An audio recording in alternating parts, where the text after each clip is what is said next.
안녕하세요. 오랜만에 뵙습니다. 네. 반갑습니다.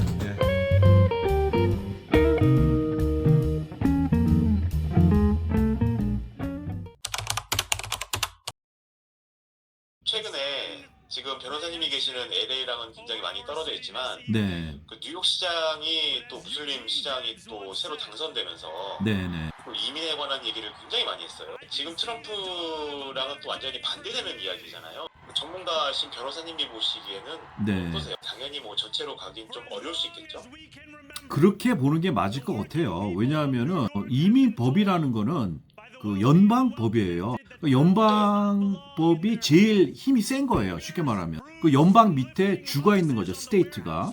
그 스테이트 밑에 카운티가 있어요. 카운티 밑에가 시예요. 시. 상징적인 미국의 시이긴 하지만 그 시장님의 견해로 해서 법이 바뀌거나 그러는 거는 쉽지 않을 거예요. 너무 그분 때문에 이제 이민법이 어떻게 변화가 된다거나 그럴 일은 없을 것 같습니다. 그런 의제, 어젠다를 좀 던져서 자신 지지자에게도 좀 어필을 하고 약간 이런 느낌으로 받아들여야겠네요.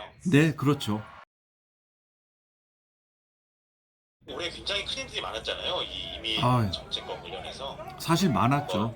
뭐 2025년도에 정말 뭐 미국 내에서도 그렇고 이민 쪽으로는 정말 굉장히 크고 많은 일들이 생겼죠. 이민 그 경찰 같은 버젯을 그 300%나 늘려가지고 이제 많이 체포하고 또 이제 추방을 하기 위해서 많은 또 돈이 쓰여졌고요. 국경선을 또 늘리기 위해서 정말 billions of dollars를 갖다가 얼로케이트 해가지고 돈을 많이 썼고 한인 분들한테는 또 기억이 남는 게 이제 조지아 사태가 있었잖아요. 굉장히 큰 일들이 있고 정말 어수선했고 뭐 데모도 있었고 좀 많이 어수선했죠. 그런 일이 LA에서 막 통금이 생기도 하고 그랬잖아요. 네, 그렇습니다. 정말 그런 많은 일이 생겼고요. 사실 실질적으로 한인분들한테 어느 정도 영향이 있었는가? 뭐 중동 쪽이라든가, 뭐 좀 아프리카 쪽이라든가, 뭐 어사일럼이라는 걸 하는 그런 나라들, 그런 나라 분들하고 특별히 이제 남미 분들이 많이 이제 사실은 타겟이죠. 어떻게 보면 이제 피해를 많이 보는 거죠. 그렇지만 사실은 한인들한테 물론 조지아 사태 이런 게 있었지만 물론 한인 분들도 추방되는 숫자가 좀 늘고 그랬지만 굉장히 그게 큰 건 아니고 아주 작은 포션이에요, 사실은. 그러면은 이 한인 분들이 실질적으로 어떤 영향을 받는 거가 미국 밖에 있는 분들이냐, 즉 한국에 계신 분들이냐, 아니면 미국에 벌써 이제 비이민 신분이나 이런 걸로 들어와서 체리를 하고 계시는 분이냐, 그걸 또 나눠봐야 될 것 같아요. 미국 안에인 분들은 그 현재 이제 기존하고 있는 그 법으로 진행하는 모든 그 비이민과 이민에 거의 영향이 없어요, 사실은. 다 잘 진행이 되고 있고, 물론 좀 까다로운 부분이 있다라고 볼 수는 있지만, 그거는 충분히 해결을 할 수 있는 문제고, 정상적으로 진행되는 이민, 뭐 비이민이건 이민 쪽이 거부가 된다거나 안 된다거나 이러지는 않아요. 다 잘 되고 있어요. 미국 안에서는. 뭐 한국에 있는 분들이 좀 걱정이 되는 거예요. 지금 트럼프가 하는 현재 그 이민, 할 수 있는 이민법들을 어떤 식으로 이제 막냐하면은 미국 밖에서 미국으로 들어오려고 그러는 것들에 대해서 좀 막는 거에 중점을 둔 걸로 해석이 돼요, 사실은. 그러니까 예를 들자면 H1B 같은 경우도 미국 안에서 신청하시는 분들은 전혀 뭐 그 10만 불 추가로 내야 되는 비용이 그 해당이 안 되고, 그러니까 미국 밖에 있는 분들한테 그거를 적용시키는 거거든요. 한국에 있는 미 대사관에서 이제 비자를 받는 것에 대해서 말씀을 드리고 싶잖아요. 비이민 비자를 받는 게 많이 힘들어졌어요. 비이민 비자. 이민 비자는 아직도 예를 들어서 뭐 가족 이민이건 뭐 취업 이민이건 투자 이민이건 그렇게 뭐 걱정하실 필요가 없어요. 물론 좀 경우에 따라서 좀 까다로워서 뭐 서류를 요청하긴 해요. 뭐 가족 이민에서도 그렇고 줄 수 없는 그런 서류들도 아니고 그런 걸 제출을 하면 이민 쪽에는 크게 문제가 없어요. 그런데 비이민 쪽에는 조금 문제가 좀 많다라고 보여져요, 지금. 비이민 비자를 마음대로 이제 거부를 했던 게 뭐, 예를 들자면 전에는 학생 비자나 E2 비자, 즉, 모든 거를 대사관에만 신청을 해야 되는 거고, 대사관에서 결정권을 가지고 있는 것들이 많이 어려웠었는데, 미국 안에서 비이민 청원서를 먼저 승인을 해주고, 그게 승인이 되고 나서 대사관에 그 비이민 비자를 그냥 형식적인 절차적으로 그냥 신청을 하고 받는 게 있거든요. 네. 네. 뭐 심사 기준도 그 똑같은 법안으로 미국 안에서 이민국이 모든 서류들을 다 받고 그걸 다 심사를 하고 승인을 해준 거예요. 예, 그럼에도 불구하고 미 대사관에서는 단순 그냥 비자 형식적인 신청임에도 불구하고 거부를 해요, 지금. 그런 것들까지도. 비이민 비자를. 뭐 법을 근거로 해서 해야 되는데 뭐 법적으로 뭐 거부할 만한 게 거의 없다고 봐야 되는 게 맞아요. 왜냐하면 미국 이민국에서 똑같은 거 가지고 다 리뷰를 하고 법을 베이스로 해서 다 승인을 해준 거거든요. 예, 그런데 대사관에서 할 수 있는 거는 그냥 비이민 의도가 안 보인다. 뭐 그거 하나로 해가지고 거부를 하고 뭐 지금 이런 상태거든요. 전에는 미국 이민국에서 승인해줬던 거에 대해서는 그렇게 쉽게 거부를 거의 할 수가 없었던 건데조차도 그렇게 한다라는 거는 큰 차이가 생기거든요, 지금. 싱글이고 좀 젊으신 분들, 결혼 안, 이런 분들은 또 아직도 승인이 돼요. 뭐 그런 거 외에는 전반적으로 비이민 비자가 좀 힘들고 까다롭다. 뭐 이렇게 볼 수가 있고요. 이제 투자 이민으로 이민으로 영주권을 받으려고 그러기 위해서 투자를 할 경우 투자금이 크잖아요, 이제. 일반적 105만 불이 돼야 되니까. 이제 그런 케이스들 같은 경우는 사실은 E2 비자를 그 똑같은 매물로 신청을 할 수가 있단 말이죠. 그런 거는 거부될 이유가 없어요. 예, 워낙에 이제 투자 금액도 많고 그러다 보니까 그런 E2 비자를 그런 형태에서 받는다.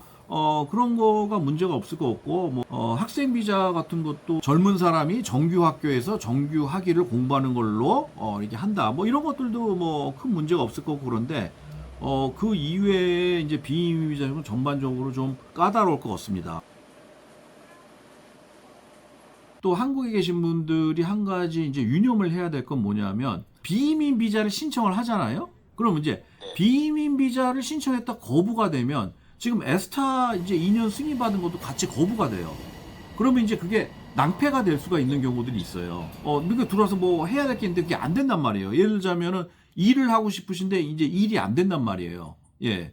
뭐 일을 할 수가 없는 거죠. 못 들어오시니까. 근데 이민을 진행하는 거예요. 예를 들어서 취업 이민을 진행을 하는 거예요. 예. 그러면서 필요에 따라서 좀 뭐 에스타로 중간에 좀 들어왔다 나가신다거나 뭐 요렇게 할 수 있는 것도 고려를 해볼 수가 있잖아요. 이민, 뭐 취업 이민 뭐 이런 걸 진행한다 그러면은 뭐 한 3년, 안 그러면 뭐 4년 뭐 이렇게 걸릴 수가 있잖아요. 그 시간이 지나가는 사이에 이제 트럼프 대통령님은 머지않아 이제 레임 더크가 된단 말이죠, 사실은. 예, 그렇게 하고 또 시간이 지나다 보면 또 트럼프 대통령님은 없어지시는 거예요, 이제. 예, 그러다 보면은 또 이제 막상 대사관에서 인터뷰를 할 때가 되면은 이민 쪽으로 뭐 이민 비자 받는데 그러지 않아도 별 문제가 없었는데 더 쉬워질 수도 있고요.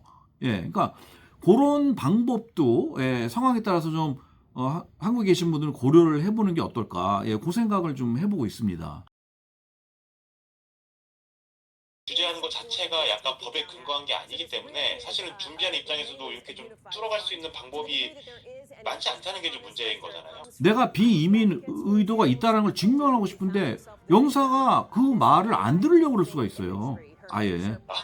내가 현재 뭐 한국에서 뭐 직장이 있다라든가 뭐 이런 편지 같은 걸 가져가서 제출하려고 그러거나 뭐 또 진술서를 만들어서 나의 비이민 의도를 설득할 수 있는 거를 만들어서 가져간다 그랬을 때 그걸 안 받으려고 그럴 수도 있어요. 해주지 않으려고 이제 그렇게 그냥 뭐 작정을 한 거라고 그렇게 해석을 하셔도 솔직히 맞을 것 같아요. 불확실성이 높아진 상황이고 이럴 때일수록 이 일을 굉장히 오래 한 전문가분께 꼭 문의하는 그런 게 굉장히 더 필요해진 상황이라고 볼 수 있겠네요. 네, 그렇죠. 지금 제가 설명드린 내용들이 이게 맞는 거고 사실이거든요. 당분간은 이게 트럼프는 이제 없어지죠. 조금 기다리시면. 그러니까 일단은 지금 제가 설명드린 내용들을 베이스로 해서 좀 이렇게 계획을 세우시는 것도 한번 고려해 보시는 게 좋을 것 같아요.